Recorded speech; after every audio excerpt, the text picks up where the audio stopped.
Welcome to Danny's Guitar Channel. Today we are going to do the review of the Firefly FFTL. Stick around. Hey, welcome back to Danny's Guitar Channel. Today we are going to look at the Firefly FFTL, the Telly style. I got this about 2 months ago. It was their first run that they put out when they came out with the Strats and the Tellys, and I got this one because it didn't have the middle pickup and I didn't have a Telly style guitar. I do have a Firefly LP, which I like a lot, so I figured I'd give this a shot. It showed up and it did need a lot of fretwork. I did replace a lot of the stuff I'll go over with you. Just straight out of the box when it was stock. It was playable up until about the 17th to 19th fret. You couldn't do any bends; it would choke out. The action was super high. The pickups that it came with were not to my liking, and I wanted to play it for a little bit to see if it could get fixed up, to see if I could get it playing well enough to put the money into it, to make it a little more my style. And I was able to do that. I got a little nervous. I had some trouble with the frets, but I was able to work through it, and I was able to get them playing. So I kept the nut. The nut was a bone nut, as they say. I have no issues with the nut. The tuners were a train wreck. You couldn't, when you turn them, you'd have to turn it 5 times for it to go just a smidge. I also put in roller trees, and I figured I was going to try to go black with everything. So I ended up trying, I was getting new tuners, so I ended up getting the Wilkinson lock-in tuners. They're just the double hole. I don't even use the double hole, but they're nice tuners, and they hold tune pretty well. And I got the roller trees. I used those instead, a little less friction to help with the tuning as well. It did come with a Wilkinson bridge, and I kept that in there. I know some of them didn't ship with a Wilkinson, but I was lucky I got a Wilkinson. And I kept that in there, and that's been okay so far. The low E gives me some issues once in a while, but if I just smack it, it goes away. So there's something with one of the screws in there, I think. If it comes up a little bit, it vibrates.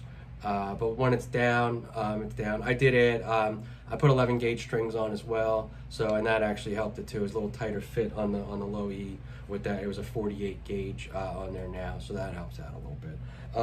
The pickups, I did put in Tone Rider Alnico 2 pickups, and they are excellent pickups.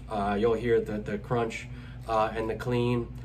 Very, very good, very good. It's very versatile now. I believe it can almost do metal. It definitely can do hard rock. It can do clean. It can do country, surf. The tone knobs on it, 1 volume, 1 tone. The tone knob works pretty well. The volume pot, no issues with. The toggle, all the electronics I kept in there. Just swapped the pickups. There are 500K pickups in there. So I'm not sure if they're supposed to be 250 with these, but they are 500. And it's been playing well. And I do a lot of recording, so the brighter for me, it's easier to get it to cut through the mix, the sound better with the tracks. When I'm playing alone without anything, I just use the tone and it warms it up pretty well. So I did level the frets. The fret ends were great though. This was probably the best, one of the better guitars I've got with the fret ends. The best Firefly I've gotten with fret ends. Probably the worst leveling fret job, but the best fret ends. They put all their time in here. But I know going in, it's a roll of the dice, and for 169 bucks plus shipping, it came to my door in 8 days. Then the body was intact, the neck was straight, just needed the work, which I expected to do, and it took. So I'm at the point now where I'm very happy with it. I'll give you some tones. We're going to start off with some dirty tones so you can hear what we have as far as the dirt. This is the bridge pickup here. I'm using a Podgo to go through it, and I have a dirty patch. So I think it's pretty...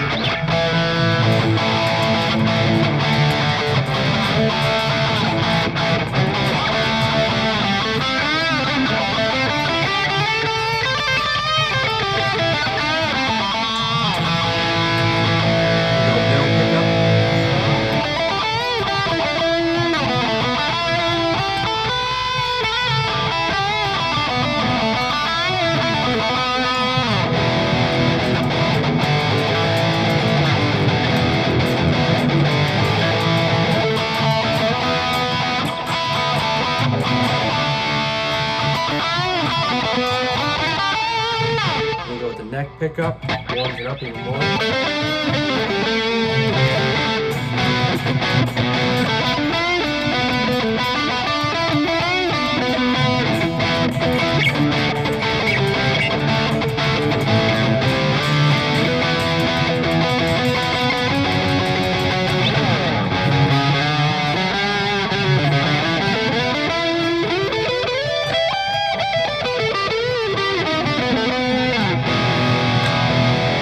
Definitely giving a pickup on the crunch.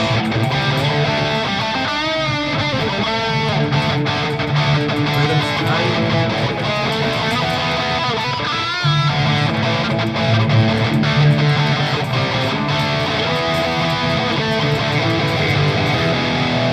That's the dirty crunch patch with the bridge, neck, and middle.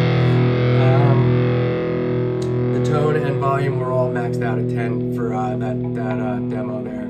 So I think it sounds pretty decent to my ears. It comes great over the monitors. Gives me a different option with this guitar as opposed to the humbuckers. And I'm really liking it. For those who are thinking about pickups, I would definitely look at Tone Riders. I did a lot of GFS Guitar Fetish ones, and I'm happy with all of those. And this was a pair that they had in stock. It was tough to get pickups for a while, you probably know, with everything going on, but I was able to land these off of, I think I got them off of Amazon, and they were like $90, I think, for the pair, maybe $85. I think I got them on sale.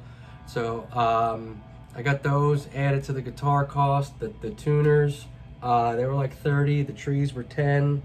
I got this black, they had a black, white shell on there. I put a white, like pearly shell pick guard. I switched it to black. I got a matte black. It didn't fit perfect. I had to route it out a little bit around the neck to get it to fit, and also the screw holes were almost on. You were able to screw it in where the screw would take place and hold it down. So the back, nice wood bolt on.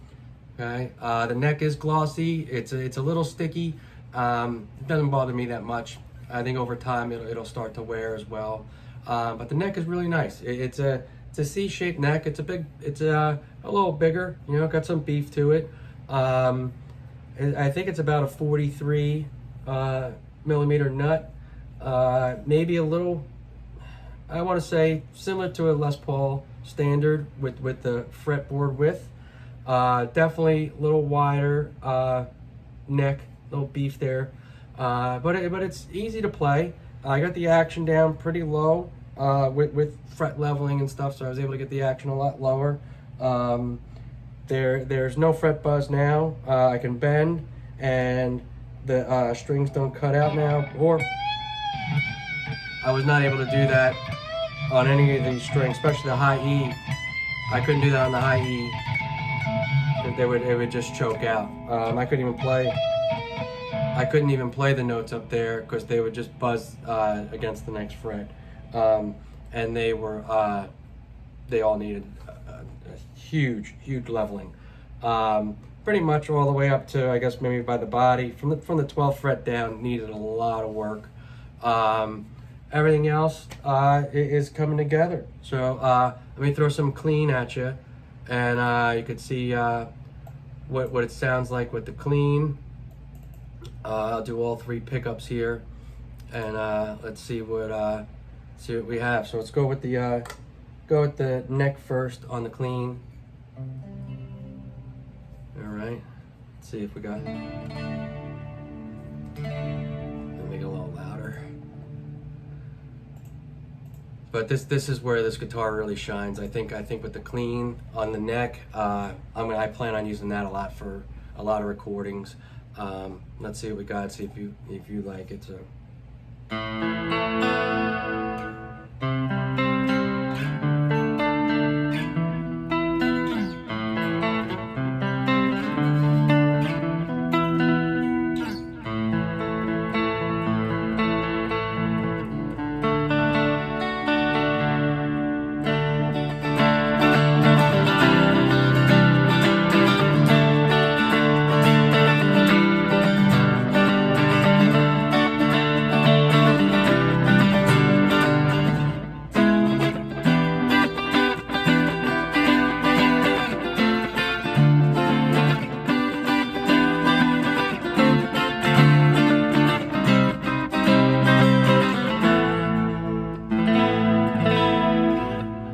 do middle pickup for the clean.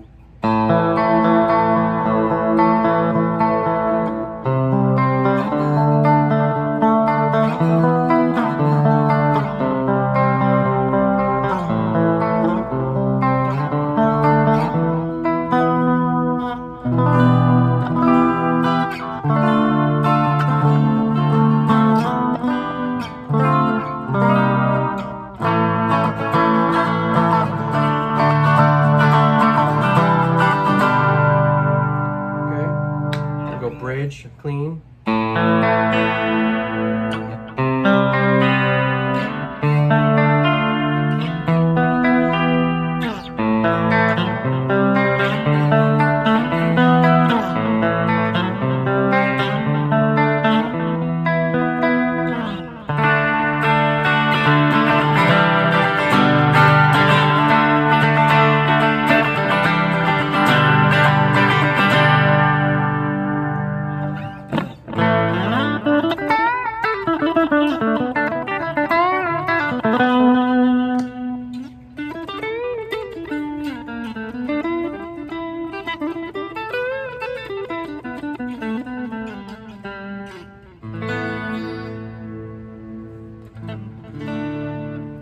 So yeah,